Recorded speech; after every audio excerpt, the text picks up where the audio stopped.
So I have started following Caitlin Johnstone on Twitter. She is calls herself a rogue journalist, and she posts a lot on Medium.com, and she's really, I love what she's doing. So I just want to, because we've been talking a lot about on this show, and many of you guys who were there for the Super Chat Sunday, we're all asking, like, what Comey and Russia, and I'm trying to make sense of this, and many of you are as well. So I want to read what she wrote. The index of Russiagate debunkery. And she writes, this is a dictionary, a directory for readers to locate specific arguments for reference within parts 1, 2, and 3 of the Debunking Russiagate series. The crowdsourced journalism project arguing against the Trump-Russia conspiracy theory. Following the links are links to the 3 sections and the arguments they contain. And I'll put a link at this below so you can check it out. First of all, she writes, 1, there is no proof. 2, the NSA could at any time provide proof of Russian hacking without compromising any intelligence sources, and yet they don't. Yes, this is the same NSA that I did the video on, showing them just flat out, nah, sorry, we're the best, And then one of you also posted a link, which I'll cover in a separate thing, about how the NSA is a completely rogue agency. They've never been held up on. They can do whatever they want. They're not accountable to anybody, and that's why those guys, were so arrogant in that congressional hearing. If they had info on, they would release it. But this is another great point. This is all coming from the same people that told us incorrectly that Russia hacked the French election, which they didn't do. The, quote, 17 intelligence agency narratives was a lie.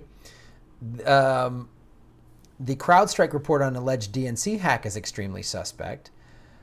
There is no good reason to believe the Russians or anyone hacked Podesta's emails either. Yeah, that's true. It's so funny how they try to connect Russia to the Podesta emails. That was a DNC insider that gave that information to WikiLeaks. Russia had nothing to do with it. Now you see a Hillary Clinton interview and she's like, wow, WikiLeaks, Russia, Julian Assange, basically, they're Russia. No, a DNC insider gave up those emails, and then Seth Rich had a botched thing and was killed. Sure, they're not connected. Also worth noting, the CIA is known to have actively cultivated the ability to forge signs of Russian cyber intrusions. Yeah, of course. That's the other thing. We're supposed to believe the CIA and the fucking NSA. And of course, if we're getting into cyber warfare, why wouldn't they create an ability to go, oh, look, it looks like we were hacked. They're spending hundreds of millions, if not billions of dollars on this very thing. The Democrats are flat out lying when they say the WikiLeaks emails didn't contain anything incriminating. Oh, Jesus. Well, they're the Democrats.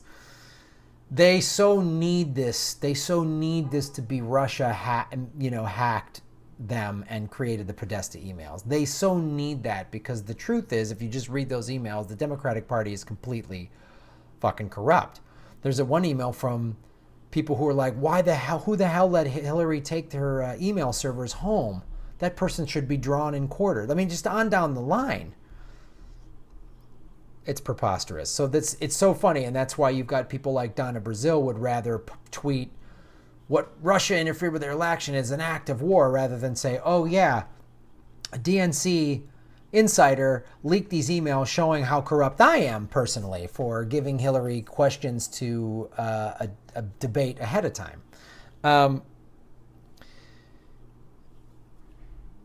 This is a great inner part too. Even if Russia did hack the Democratic Party, that doesn't justify all the hysteria and McCarthyism that has engulfed America today. Oh, for sure. But it plays right into the DNC and the Hillary folks, is that then she's off the hook. She didn't run a shitty campaign. The Democratic Party isn't completely corrupt. They didn't cheat Bernie out of the primary because Russia did it, right? So if Trump has done and Trump is an awful person. He's an awful person. And the thing is, too, he's done a lot of business with Russia, but so have the Clintons. A lot of people have done business with Russia and still are.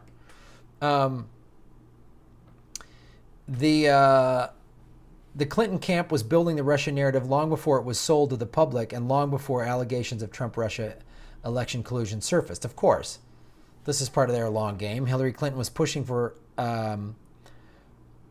escalations with Russia throughout the entirety of her campaign, long before any leak drops or hacking allegations.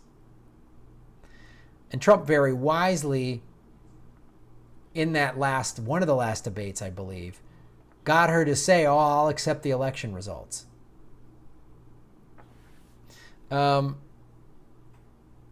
The U.S. power establishment stands everything to gain by lying to the American people about Russia. Absolutely. That's why it's such a diversion, because if we're all believing Russia hacked, then everyone looks away from what our own corrupt government is doing.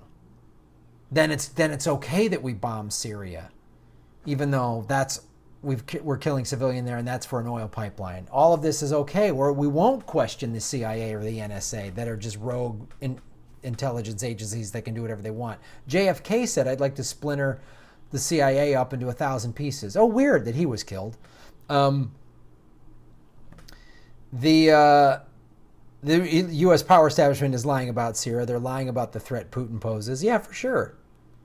For sure. I mean, they're a superpower, but come on.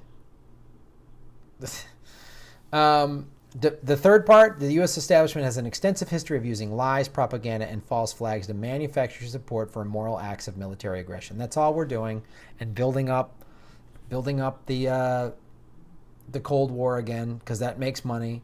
Yeah.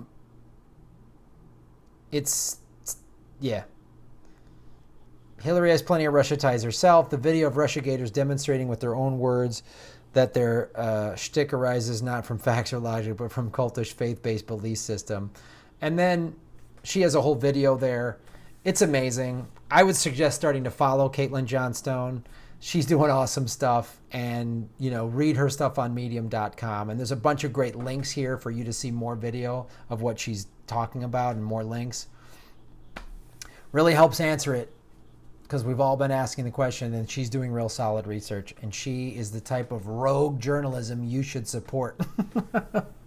So like and subscribe and share these videos and support the Patreon. You guys are awesome.